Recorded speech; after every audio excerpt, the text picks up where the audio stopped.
Hey guys, welcome to the video. It is Simon the Watch Guy. I am recording this on basically bonfire night. This is the worst time to record. I have tried to record this maybe 6 or 7 times. I keep getting maybe 10-15 minutes into the video and there's just fireworks, dogs barking. It's just crazy. So I'm going to try to bring you this as quick as I can. I want to try to get through as many of the features and the specs as I can. So here goes, let's dive right in. You're looking at my favourite G-Shock that Casio has ever released. Everyone has a favourite G-Shock, whether it's a Rangeman, whether it's a Mudman, I don't know, Master of G, who knows? Everybody has got their own favourites. Some people like the 5600, some people like the 5610. I love hearing about different people's love of G-Shock and what's their favourite one. Well, this is mine. This is the MTG-M900BD-1JF. There is a 2JF variant that's a slightly different colour than this one. This was actually a negative display, guys, but I modded it myself, and doesn't it look great? So much easier to see. I don't like negative displays, so much so I modded this one. This is a GWM. Is it GWM? I think it is. Is it GWM or GW? GW-B5600. Does it say in the back? Yeah, it says on the back. GW-B5600. I modded this one myself from a black negative display to a nice positive display, and I like that. I like when the numbers are black and you've got the white kind of background, nice and clear, super legible, easy to read. I did purchase, some of you may be aware, I did purchase another one. This is the exact same one. I purchased this one first. I tried to mod it, and as you can see, it failed. The mod failed. Why did it fail?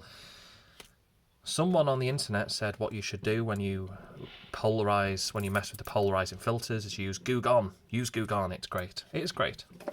What they don't tell you is don't pour Goo Gone on the screen, because what happens is it falls down into the circuitry, and ultimately that's what you end up with, a broken, faulty module. Hey, at least I've got a nice shell here, so when this watch eventually, this one here, when this eventually gets all tarnished and broken and looks horrible, I'm just going to put the module in a brand new casing. So that out of the way, let's get through some of the specs. First of all, why is this my favourite G-Shock actually? Well, it's just the shape, size of it, it's exceptionally unique. And it's actually one that Tom Cruise won way back in Mission Impossible 2, I think it was. He had the M900.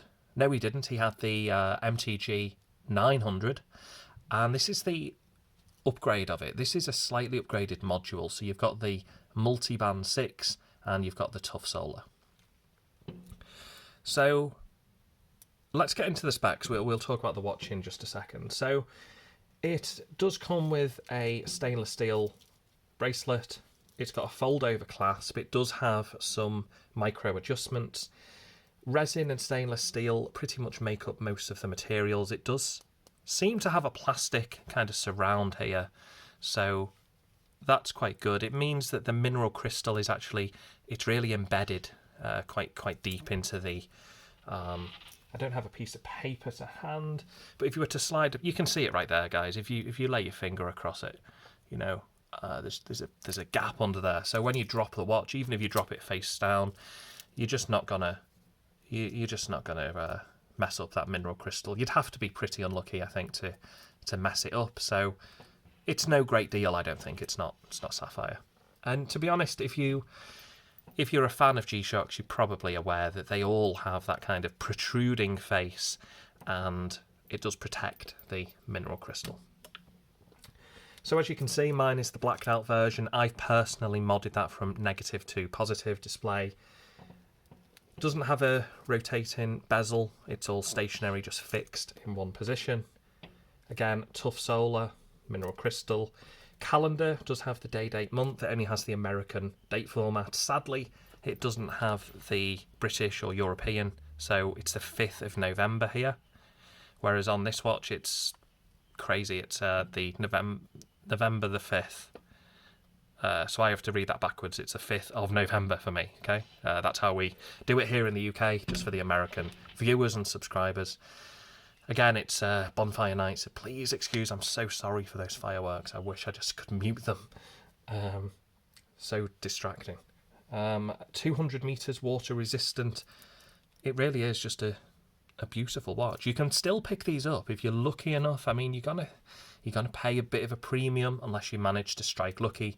But this is my favourite G-Shock of all time. Tom Cruise worn a very similar one. It's just so cool in the movie. I just remember the shape, the design of it, and I think he was actually holding a gun at the time. It just made it even more cool. It's like the ultimate action hero kind of watch. It does have a backlight, so it is quite nice. That's by pushing in the G button. I mean, G-Shock, pushing the G button in. It's just so cool. Height and width, let's talk about this. It's not a small watch, okay? It is a 46mm case diameter. It's quite huge. Thickness, we're looking at 16.6mm. So again, it's quite thick. If we just compare this to the 5600, we can see that, I mean, they're somewhat similar. And then face-wise, that's kind of how they both are. It wears a bit smaller because there's so much kind of plastic on the outside, but this sort of inner ring, it just makes it wear smaller. But you've got that larger dial, writing, larger lettering, numbering, whatever you want to call it, larger text on the screen. So, and I like that. I like having a larger text. It's nice. Just, you don't have to, not that you have to squint to read this one, but there's no mistake in that time. It's just bigger, just easier to read. So let me put this on the wrist and give you guys a little look at it. Bear in mind, it does have a stamped crown there, a stamped deployment clasp. If we release it, push button release, we can slip that on. Again, just fold over until it clicks into place. Kind of standard stuff. Sorry for the fireworks again, they're still going off, guys. Yeah, there it is on the wrist. So 7.25 inch wrist. That's how it looks. 46mm. It doesn't wear like it, does it? It just doesn't wear like it. And I think it's because you get this kind of tapering effect. It goes thinner here, and it kind of keeps that profile all the way down. I think it's I really think this is a beauty. This is definitely 100%. This might become my main beta watch. It really will. I think this is going to become my beta watch. It almost looks quite science fiction-y, almost like Halo-esque if anyone's into their video games. But this bit here is resin, and then it goes into the stainless steel. I will say one thing, and if anyone has ever disassembled this watch like I have to personally mod it, it is an absolute bugger to disassemble. It is absolute torture. You've got to unscrew this and unscrew this side at the exact same time. 2 different screwdrivers at the exact same time in order to pop this off. It is torture. Awful design. I can't believe. I mean, maybe the design, I'm sure someone can tell me why that's a good design, but trust me, guys, when you try to take this off, when you're trying to replace batteries, when you're trying to, mod the watch, it truly is not fun. That being said, let's get into the specs, guys. So you can see the current date, current date. This is multiband 6, so if we look at another multiband 6 watch, you can see here that the time and date is exactly the same to the second. I always think that's a beautiful thing. And, if we start to look at my Citizen, for example, I've got a Citizen here, which you may have seen on the channel recently. This is also multiband radio controlled. So if you look at the seconds, all 3 of these, it's so satisfying. All 3 of them, 27, 28, 29, 30, all 3 of them, accurate to the second. It's a beautiful thing. Just for anyone interested, I did put this on a rubber strap, and I love it. What can I say? Okay, back to this watch. Let's take a look through the features real quick. So, world time, and this is the beauty of this one. This more modern module, it stores 5 different world times. This one, you can just cycle through every single one. Every single one. You can cycle backwards as well, which is nice. If you are on the main sort of time, your home time, you can press, I think, is it this one here? Yep, top right button, and that will give the world time in New York down at the bottom, and it will give the current time zone you're in the big numbering there. Okay, next feature is the alarm. We have got 1, 2, 3, 4 alarms. We've got a snooze. We've got the hourly chime, which I don't use.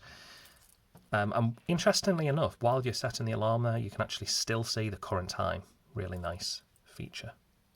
To move on to the stopwatch, we've just got the usual start, stop in the bottom right. Reset is the top right. I think that goes to 23 hours, 59 minutes, 59 seconds. Then it'll just restart, I believe.